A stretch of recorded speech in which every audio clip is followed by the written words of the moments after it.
Olá, turma, tudo bem com vocês? Estamos iniciando mais uma aula aqui no meu canal, né, para você que está acompanhando essa série de vídeos super interessantes no campo de estudo de história, a qual a gente está abordando o tema principal aqui, a colonização portuguesa, né, no Brasil, né, que a gente conhece hoje, né, do que é Brasil, tudo se dá, né, graças ao longo de uma história, né, de várias de conquistas, de desenvolvimento mercantil, né, em busca de ouro, né, no, em desbravamento de culturas, né, e toda todo o contexto, né, que gira, né, essa história que é tão, né, é, tão buscada, tão conhecida por todos nós. E estamos agora aqui então, iniciando uma próxima aula, na qual a gente vai estar abordando agora uns temas específicos também. Eu queria iniciar tratando um pouquinho sobre a questão econômica, né?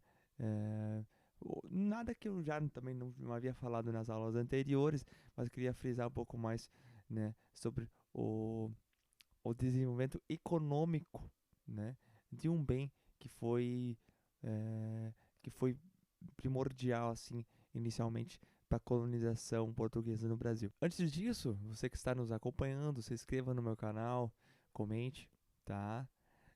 Alunos que estão aqui acompanhando também, se tiverem dúvidas, pode vir no campo aqui abaixo, estarem escrevendo na sequência assim que finalizar aqui a aula, estarei também respondendo as suas dúvidas e curiosidades sobre o tema, tá certo?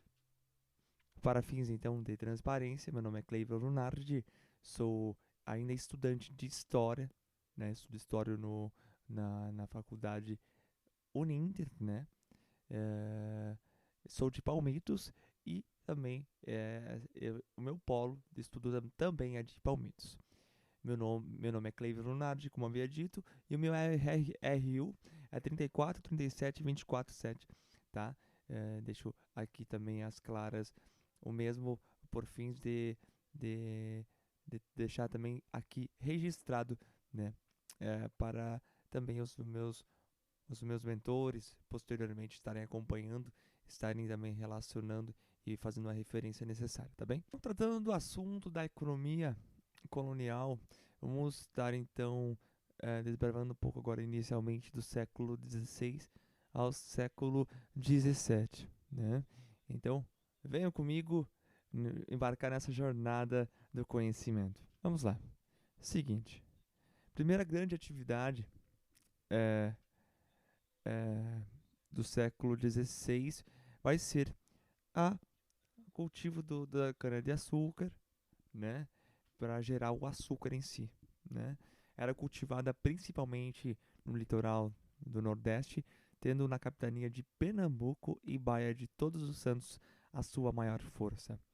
Havia uma experiência bem-sucedida na arrecadação de lucros nas ilhas Atlântides e assim as mudas foram trazidas para o Brasil. Tratava-se de um produto para a exploração, realizado em latifúndios e com mão de obra, né, para variar, escravizadas, né? Muitos também eram africanos, tá? Com isso, contudo, com a utilização de acordos comerciais com os Países Baixos, tá certo, gente? Por exemplo, a Holanda, para a montagem, né? Manutenção dos princípios e engenhos, né? Para que toda aquela infraestrutura funcionasse. Além, é claro, da distribuição do açúcar pela Europa.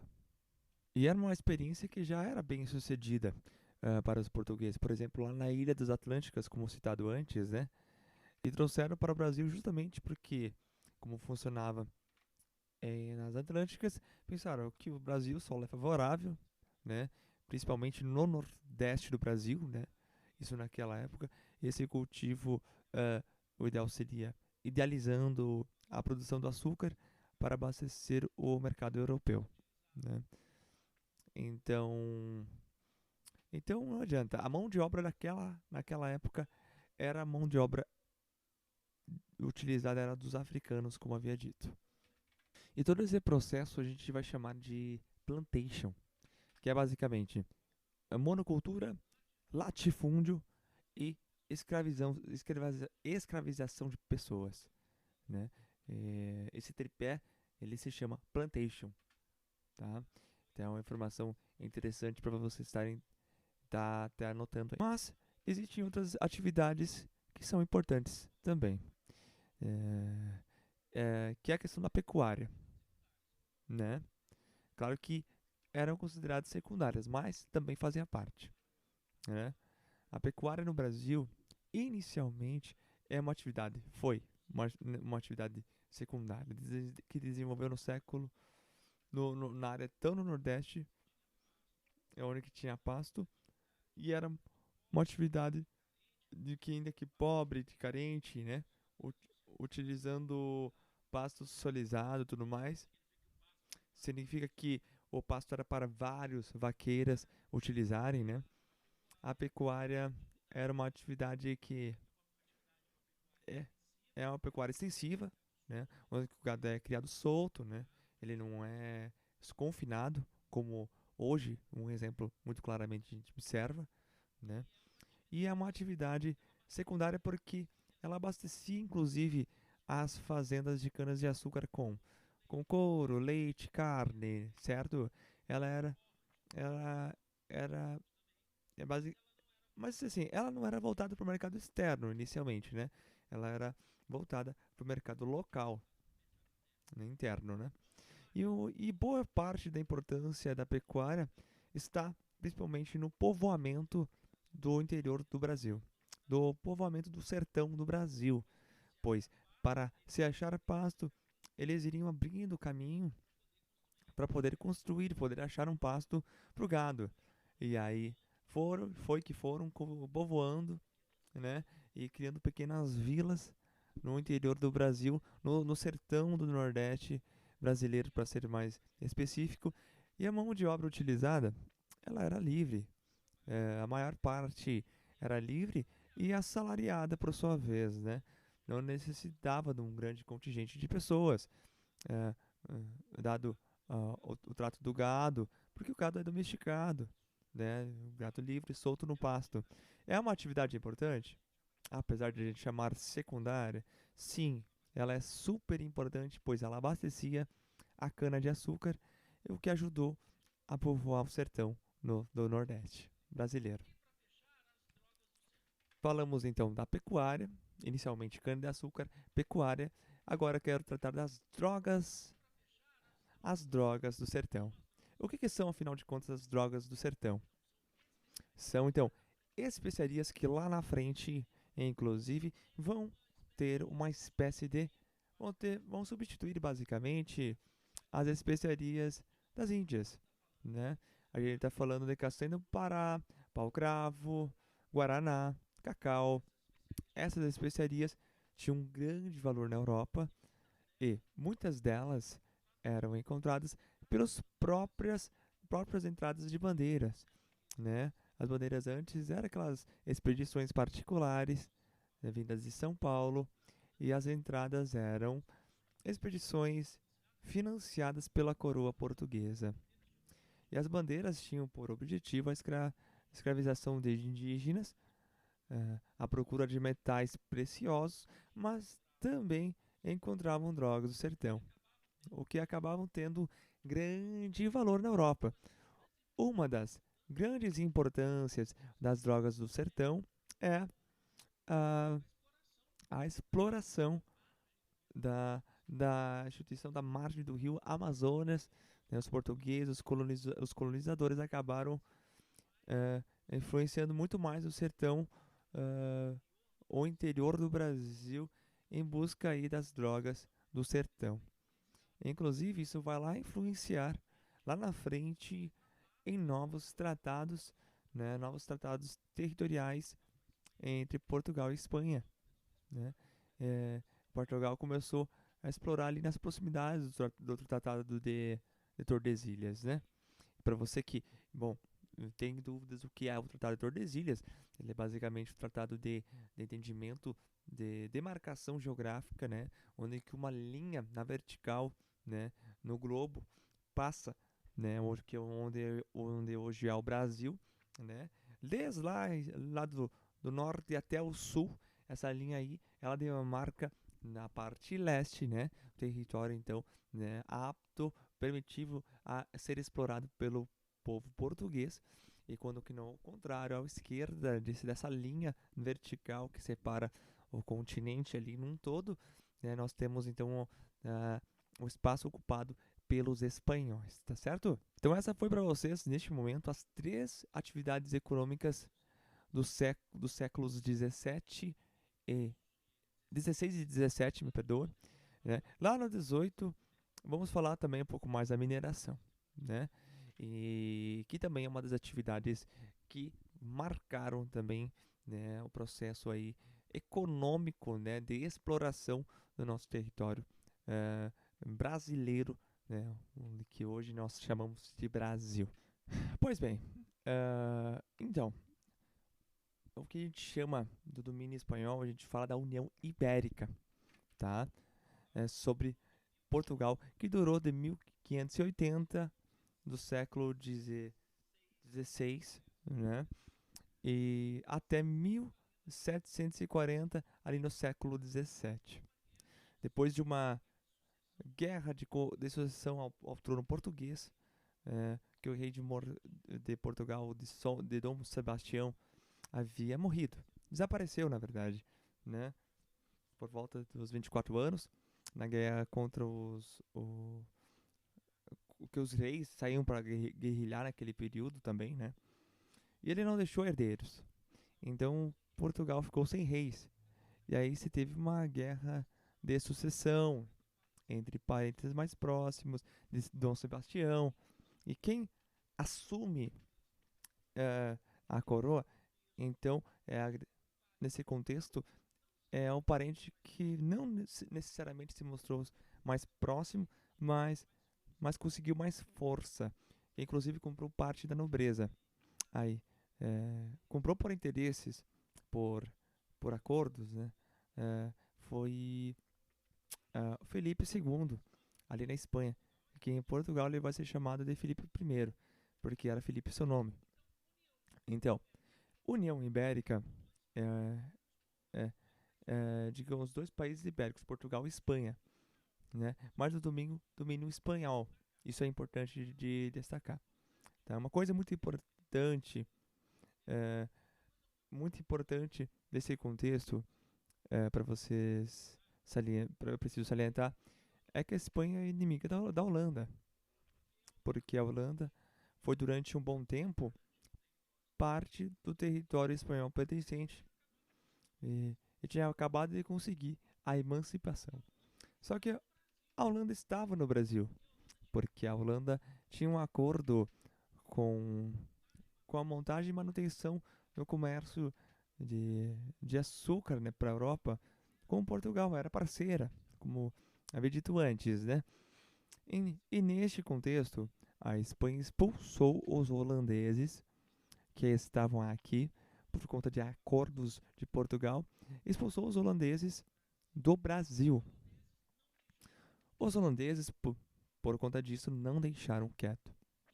De 1624 a 1625, os holandeses invadiram a capitania de Bahia, de Todos os Santos, mais especificamente a capital da Polônia da época, São Salvador, né? A cidade e vila de São Salvador. Qual que era o objetivo da invasão holandesa aí, né? É só uma resposta da Espanha? Não.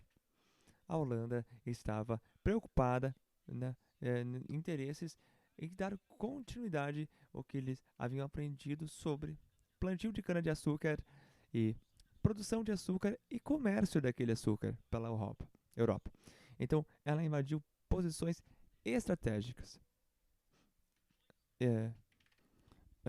Hoje no Brasil tinha grande cultivo de cana-de-açúcar, lugares aí onde eles já inclusive conheciam por conta da montagem e manutenção desses engenhos.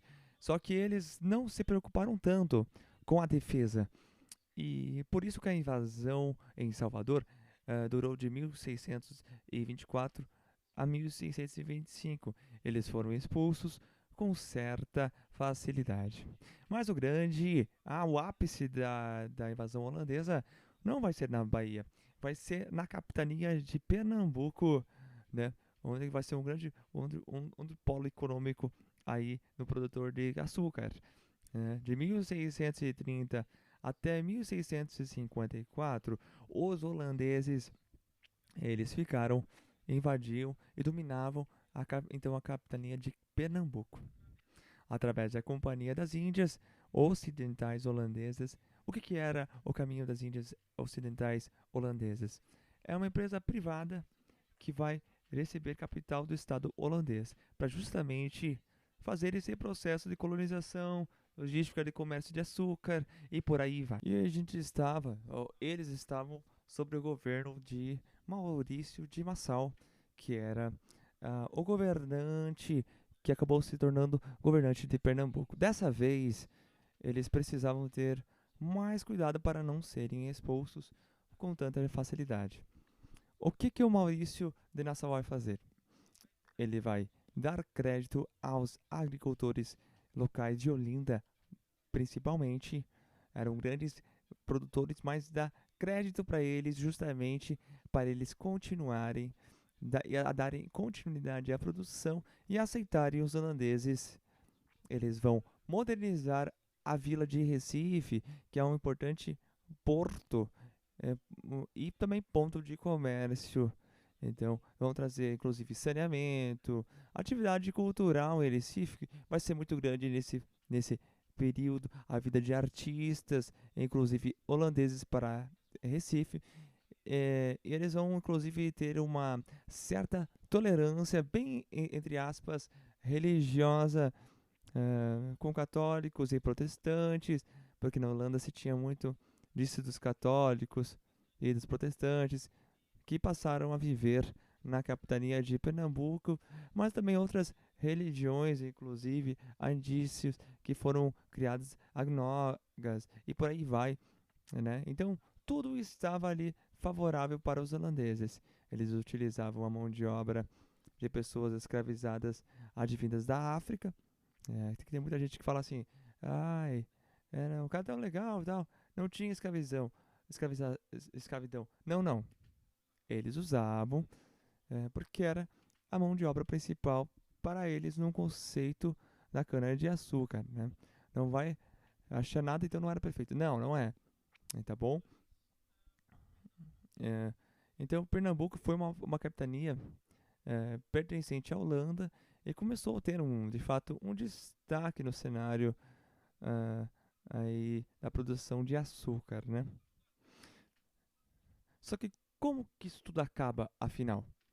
Em 1640 se tem então a restauração da coroa portuguesa, né? Então Portugal volta a ser seu próprio rei, Dom João, né? Volta a ter seu próprio rei em Portugal. E Portugal agora quer explorar os holandeses, e os holandeses não querem sair do Brasil de jeito nenhum. Só que com isso, conforme os holandeses estavam lá colonizando Pernambuco, começou a ter muito desgaste. Sabe aqueles créditos que eles deram aos agricultores locais? Pois é, eles passaram a cobrar vários créditos desses agricultores e a juros bem altos, inclusive. Maurício de Nassau saiu fora, né? Ele nem estava mais nesse processo mais. Ele viu, inclusive, fez críticas, viu que dava alguma confusão, inclusive tiraram ele assumindo, né, a situação. Então Portugal aproveitou dessa insatisfação dos agricultores que estavam sendo cobrados por juros elevados por conta dos créditos lá no início da invasão holandesa em Pernambuco. E aí a gente vai ter o que a gente chama de insurreição, né, pernambucana, né? Basicamente uma revolta de Pernambuco que vai unir a população local, né, os indígenas, e principalmente o ideal dos portugueses, que vão inclusive falar para os agricultores, prometer para os agricultores inclusive que eles entrem neste conflito, nessa guerra a favor dos portugueses. As dívidas de qualquer tipo de estado estarão sanadas, né? Não terão dívidas, não terão que pagar crédito, nem nada, né? E aí eles conseguem expulsar definitivamente os holandeses do Brasil.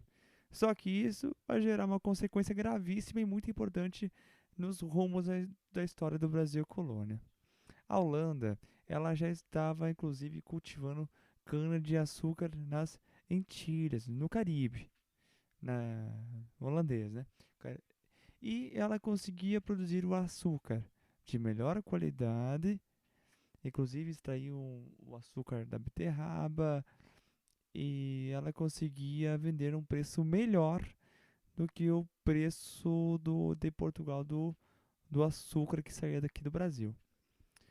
E aí, o comércio do açúcar, a sociedade açucareira de Portugal no Brasil, ela começa a entrar em declínio.